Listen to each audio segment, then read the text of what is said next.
Sir, coming back to our original question of Cornwallis, that he is sometimes seen as or glorified as father of civil services. But we have talked about a lot of stages of evolution of civil service. So, so I think, this understanding that Cornwallis is the father of the civil services, which is a statement I often find mentioned on websites and textbooks. So I think, we need to be a little careful when making such sweeping statements, because this, what we know as the civil services, and here I'm referring really to the uppermost levels of the colonial bureaucracy. It's a long process of evolution. In fact, Cornwallis, we are talking of the 1790s. Even the term ICS doesn't come officially in use till the 1890s, which is almost 100 years later, when actually the nomenclature was changed. Because till that time, the nomenclature is covenanted service, because these are covenanted service. So when we talk about the uppermost level of the bureaucracy, colonial bureaucracy, in the company period, what we are really referring to is company officials who eventually were given some of the important civil impositions in the bureaucracy. So these are people who started off, when they were employed, they started off as copying clerks or writers. And these writers, they had to sign a bond, a special bond or covenant. That's why they came to be called covenanted servants, because that's a special kind of bond that has to be signed by them, which gives them, of course, certain privileges also. For instance, there's the privilege of long leave. After a certain number of years, they can go back to England, spend some time there, come back while their salary is protected, their seniority is protected. Later on, one of the important privileges is that they're entitled to a pension. So this system of having these covenanted servants, this continues, and the only way in which, as I've just pointed out earlier also, the only way to get an appointment as a covenanted servant is through a recommendation of a member of the court of directors. Every year, the company would determine the vacancies that will occur, and then there would be based upon that figure, quotas would be allotted to the directors, and every director could appoint 2 or 3 or 4 persons. There's a very good study by Bernard Cohn on the recruitment of and training of civil servants, which comes up to the 1850s, in which he actually shows how it was a close-knit group of old India families. Their families which for generations had been in service of the company, their sons, their nephews, or maybe their close relatives, their sons, or maybe their close friends and their sons or nephews. And this is entirely male. I think we should not overlook the fact that this is an entirely male bureaucracy. So their sons or their nephews or their friends' nephews or some cousins, they would be appointed to these positions. So it comes from a very small group ultimately, which who are getting appointed. And this continues till the 1850s. 1850s, then 1853 Charter Act, there is a shift. And that shift is that that's a major shift. And that shift is that the Charter Act makes a provision for the possibility of having recruiting through an open competition. The Act itself does not define the modalities, so a committee is set up in 1854 under the chairmanship of Macaulay, and that submits a report. The committee is set up by Charles Wood, who is at that time the president of the Board of Control. So Board of Control actually has to then undertake this task, and that committee makes this recommendation that there should be an open examination. This is a time when a lot of this debate is taking place in Britain about how do you get how do you make a government efficient? And in order to make a government efficient, how do you find efficient administrators? And one sort of idea which has emerged in the 1850s, by the 1850s, and there's a intellectual history to that also, which we don't have time to go into, that this idea that the best way of finding efficient administrators is through an open competition. And ultimately, it is an you must have an intellectual cream which should govern. So, how do you find that intellectual cream? The best way is an examination. So, the open competition idea was actually an idea which was pushed by, among others, I mean, the most important political figure who doesn't figure in most sort of textbook kind of understandings is William Gladstone. William Gladstone, who later became, the most important liberal figure of the Liberal Party in the latter half of the 19th century, became prime minister for 4 terms. In fact, first term is in the 60s, and finally the 4th term is in the 1890s, when he was actually pretty old. So that, and he was actually a very, very important political figure. And there is another very important figure which recent research has actually shown, recent means last 30-35 years, has shown that actually he was a very important intellectual influence, Benjamin Jowett. Benjamin Jowett was a scholar of Greek, classical Greek, taught at Oxford, and very well known sort of scholar. And he kept on insisting that the best way of finding efficient, capable administrators is to have an examination which would be of a very high standard, which would actually test their academic qualifications. And these academic qualifications should be very tough. I mean, this is a tough exam. Ultimately, the model he had was Oxford and Cambridge. Sir मैंने लेकिन ऐसे भी पढ़ा है कि they were inspired by Chinese model. They see, when a lot of these ideas were coming up, there is the Chinese, there is the French, there is the German example. So this idea is of course there, but in the context of England, how do you operate? What are the modalities? How do you operationalize this? What are the ways in which you set up this examination? What kind of examination? So this became a matter of great debate. First of all, that it should be an open competition, because there is another view which also is being pushed, that it should be a limited competition, which meant that somebody will make a selection. 10-12 log ko select kar lenge, and they will compete among themselves. The idea is you must know all these people, and then once they have sort of made this choice of 10 or 12, they will compete, and then you will select the best person. The other view which people like Gladstone had was that no, this should be an open competition. Let anybody come and sit for it. Whoever fulfills the basic sort of criteria of age and basic qualifications, let them come and sit for this examination. You come and sit for the examination, the best person, you drop a merit list, and that's select. So this idea is eventually shot down in Britain. The British ruling elite don't accept this. They maintain the control over the. Yes, they say, patronage unki khatam ho jayegi. So in England, they don't accept this. And but in the context of India, which has their own specificities, because they want to limit the authority of the court of directors, uski ek aur politics bhi hai. So they then introduced this in the context of India. So it got introduced in the context of the East India Company. 1855, the first examination is held.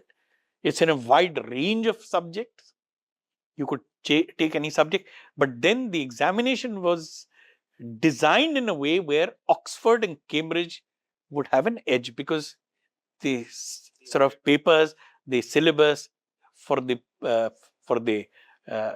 examination was in accordance with what was taught there. So those who were in Oxford, Cambridge, they would have an easy chance, So because the understanding of people like Jowett was, this is where the intellectual cream is, तो open होके भी open नहीं हुई वो. Open होके भी नहीं है. Even in the context of England, it's actually not an egalitarian kind of scheme. And if you see, for the first decade, pehle 10-12 saal, it's entirely dominated by Oxford, Cambridge. But the logic of, and let me just complete this story. It's an interesting story. I'll quickly wind up this. The logic of an open examination is that others can also start preparing the same way. So other people also start preparing. It's an open examination. So initially, Oxford, Cambridge do have edge. But over a period of time, others also start preparing. Universities which are not considered to be very prestigious universities, their students also start preparing. Those students who don't have an elite public school background, they also start preparing. And this is where the history of what we call coaching centers is actually begins there. So there are centers like Wren and Gurney, Scoons, which are very well known establishments where people would go and prepare. I have seen the advertisement also of these coaching institutes in newspaper back then. वो So- list देते थे toppers उनके कौन से है. So they were all preparing in these. So you would clear your schooling and then you would go and attend one of these institutions. You would then sit for the exam, clear it. So actually from the early 1870s, the number of candidates who are coming from non-elite universities is going up. Not only that, those who have never been to a university, their number is going up. Oxford, Cambridge proportion begins to decline. And that leads to a lot of criticism. ये कैसे लोग appoint हो रहे हैं? They are coming from all these backgrounds which are not gentlemanly. Now in England, gentleman is, to be a gentleman is it's a very difficult word to define, but it means coming from, a well-established family with some link to land. That's the kind of understanding that gentleman has. And so they are coming from these families. They are getting appointments to, service in India. And this is bringing down the quality of the service in India. So a lot of correspondence, letters to the editor are being written and so on. And that actually, it has implications for Indians also, because it means that, age is reduced. This understanding is there that if, they are coming from, they're not even attending a university, what is the point of having this age of 18 to 23? So 17 से 19 कर देते हैं in the late 1870s. That has implications for Indians because Lord Lytton करते शायद. Eh? Lord Lytton शायद करते. Not Lytton, Lord Salisbury, who became Secretary of Salisbury, State. So then that had implications because actually age reduction meant that fewer Indians could actually attempt the exam. So, but then the thing that they actually gradually increased the age again, but simultaneously what they did was they increased the proportion of marks that was allocated for classics. So much so that by the beginning of the 20th century, it had become almost 60%. If you attempted took those options, which were classics, Greek, Latin, so it would be history, it would be literature, it could be philosophy, it would be law, all these things together, 60% हो जाता था. यही text, if you're a student of classics in Oxford, you would be studying the same text, you would just appear for the same kind of examination and clear it. So actually that once again increased the proportion of Oxford, Cambridge from the end of the 19th century to the beginning of the First World War. उनका proportion बढ़ जाता है, mainly because of this emphasis on classics. But then First World War actually changes the situation because during the war itself, by the end of the war, there were very few young men available in England who could actually attempt the exam. And by that time, another thing had happened. In fact, two other things had happened. One was, of course, Indians also can do the same thing. They can also sort of, over a period of time, there's a generation which has come up, which has, perfected the method of getting in, clearing the examination. So in the post-war period, actually more Indians are clearing the exam, mostly coming from professional families, doctors, lawyers, teachers. These are the families, government servants. These are the background, and they are clearing the exam. Proportionately fewer people, British young men are clearing the exam. But we should also remember that by this time, in the 20s, there's also the growing pressure of the national movement. So as a result of which they have to actually... They open India Center also. The examination was opened in from 92, 22 onwards. That's also a complicated history actually. Okay. Because it was not so simple. It wasn't exactly a simultaneous examination. I'll just end by pointing out, it wasn't exactly a simultaneous examination. The examination would be held in July, August in London. And after the seats, the vacancies had been filled from that examination, the remaining vacancies would be available to the examination held initially in Allahabad and then in Delhi. Acha. And that was held in January. For remaining seats? For the remaining seats. Oh, okay. So there's a particular way in which this also operated, you know. That's a very complicated way in which they actually were able to, for at least a decade, they were able to manipulate this, even with so at every inch there is a resistance. Yes. I mean, gets even more complicated if you bring in the issue of the viva. Okay. Because certain number of marks are allocated for the viva. Yes. And there are scholars who have done this thing of removing the marks of the viva and then re-ranking the selected candidate, candidates who make it to the merit list, and it changes the list. Interesting. So in favor of the British, I mean, this is this ranking where you remove the viva marks and re-rank them, then more Indians appear in that list. When the viva marks are added, there's a very interesting article by T.H. Beagle-Old, which goes into some of these issues. So, that also, and then the first, by the time you come to the Second World War outbreak, the system completely breaks down. So, is it also there that at some point of time, the civil services became less attractive for British? Yes, they did. So, even if they, it was... For a variety of reasons, I mean, scholars are still sort of debating on this. Unfortunately, actually, there's very little new research on this. Okay.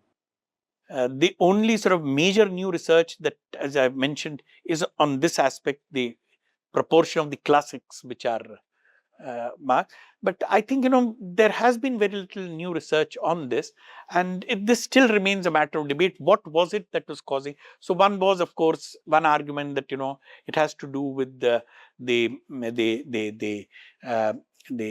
falling value of the pound, which meant that in real terms, their salaries in the post-First World War period declined. Some have argued in terms of the pressures of the national movement, that they thought that this is not lucrative. Others have said it remained lucrative, but then there's another view that there were also opportunities in Africa, because colonial service meant you could get appointments in Africa also. So that those became quite lucrative. So this remains a matter of debate. Debate. Interesting.